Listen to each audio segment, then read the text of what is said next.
सॾाई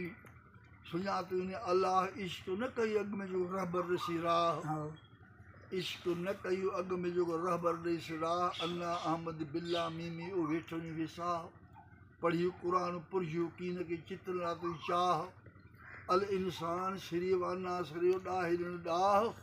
जानन चण जे आयल सूफ़िन मां सुध पवे मुल्ला जी सोबत को चङी सोबत चोर मुल्ला जी सोबत को चङी सोबत चोरी चोरी चङी न करूं ॿधी बंदो ढोर चङाई करूं ढोर बंदो न मुल्ला जी सोबत ईअं जी कैची ईमान जो कोर वेढ़ाईंदो अलाह सां कदी ईमान खे भोर जानन चण जे वेर अथनि अठई पर अलाह सां मोमिन ज़ाकिर पाण सभु कई तो कोन ज़िक्र मोमिन वरी शिया सही मोमिन ज़ाकिर पाण सदाई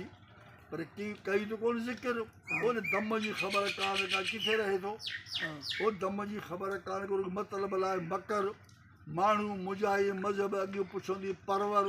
ये आदम सूरत ते तो सॼो तबर अल इंसान सिर्फ़ अना सिरो तो ॾाढो कयो कहर ये ताज़िया तमाशा तो ठाही ज़ीरो करण ज़र जिनके सिक सही से गम सां गॾु गुज़र वो ऊंधे कुद अदासी त जामो है जर तू पिटी पैसा ते वाझाईंद वर जानन चण तू कर सब्र पंहिंजे दम खे का दिलेर थी मुल्ला विकिणी मास्तर शाया बराबर मुल्ला विकिणी मास्तर पर बुल्लन बुल हराम बुल्लन जी वक़्त में बा तकबर जो तूलान मास्तर स्कूल में अदब इंसान शहर बैत ओ शाक जा कोरस में कुरान जानन चण जे खाम पूरो थी था पधरा सुना सही फकीर कोने ॿुधायो मुल्लो दाढ़ी वारो कोने उहे ॿुधाई था वञूं मुल्लो निमाज़ी न आहे दाढ़ी वारो न आहे जेको हर शइ मुंहिंजी लाइ हुजे मूला मूला मचो लतीफ़ सां चए थो हाणे तव्हांजी ॿोली मोकिलंदी आहे पर मूला मूला मचो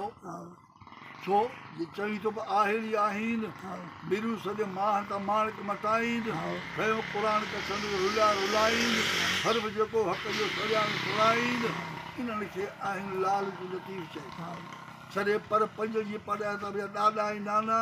अहिड़ा वाई आना कुकड़नि कई ते ॾाका वरी साईं वरी जवाबु ॾिनो आहे पैदा थियनि कीन हा भला आन आहे वाई पैदा थियनि कीन हा आन आहे वाई टुकड़ा कयूं दीन खे भञी एकड़ाई टुकड़ा कयूं शियो सुनी वहाबी कादारी मिर्ज़ाई राफ़ज़ी ख़ारजी शाफ़ी मालकी हंबली हनफी देवबंदी धूल शाइकिर क़ुरान में किथे आहे टुकड़ा कयूं दीन खे भञी एकड़ाई पाणी विधऊं खीर में न थुर थधाई मांधाणी मांधाणी या गुमराहाणी घुमाई इक्की पसंदि अलाह खे वरी हिननि मजी ॿियाई इनमल मोमिनून मोहम्मद जी हदीस आहे इनमल मोमिन इख़वतन सभई मोमिन भाइर इनमल मोमिन इख़वत ओघाई आई घर मोमिन जी हिकिड़ो तहमी लड़ाई कहिड़ी के शिया के सुन्नी के वहाबी के कादारी मिर्ज़ाई के राफ़ी के ख़ारजी के शाफ़ी के मालकी के हंबली के हनफी के देवबंदी के नजीदी कुल्फदी वाई खाई पार्टियूं ठाहे पंहिंजे पेट लाइ